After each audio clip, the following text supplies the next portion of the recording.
ராசுவுக்கும் மகிக்கும் திருமணமாகி ஒரு குழந்தை இருக்கிறது. ராசு சொந்தமாக ஜெராக்ஸ் கடை வைத்துள்ளான். அளவான சம்பாத்தியம் என்றாலும் மிக சந்தோஷமான வாழ்க்கை. பன்ருட்டி மாநகராட்சியில் குப்பைகளை அகற்றும் பணியை லீசுக்கு எடுத்துள்ள வெல்லஸ்லி பிரபு நன்கு சம்பாதித்து சொந்தமாக ஒரு வீடு கட்டி கொண்டிருக்கிறார். ருத்ரன் தன் சொந்த ஊரில் மக்களுக்காக பணியாற்றுகிறார். மூடநம்பிக்கை பற்றிய விழிப்புணர்ச்சிகளை மக்களிடையே ஆழமாக பரப்பி வருகிறார். பெரிய அளவில் மாற்றமில்லை என்றாலும் நம்பிக்கையோடு உழைத்து வருகிறார்.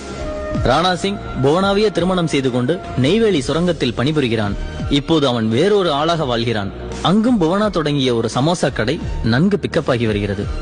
கிரி சேட்டன் புதிதாக இன்னொரு டீ கடையும் ஆரம்பித்துள்ளார். அவரது மகன் பள்ளியில் மாநில அளவில் முதலிடம் பெற்றுள்ளதால் கோழிக்கோடு ரீஜனல் இன்ஜினியரிங் காலேஜில் ஆர்கிடெக்சர் சீட் கிடைத்துள்ளது. கலிபோர்னியாவில் செட்டில் ஆகிவிட்ட ஜாவா சுந்தரேசன் தனது சொந்த ஊரான உடுமலைப்பேட்டையை மொத்தமாக விலைக்கு வாங்க மாநகராட்சியில் விண்ணப்பித்துள்ளார். அரசாங்கம் பீதியில் உறைந்து போயுள்ளது. 3 ஏக்கரில் நிலம் வாங்கி கிட்டத்தட்ட 200க்கும் மேற்பட்ட பறவைகளை விலங்குகளை பராமரித்து உற்சாகமாக வாழ்ந்து வருகிறார் ஓவியர் சொடலி.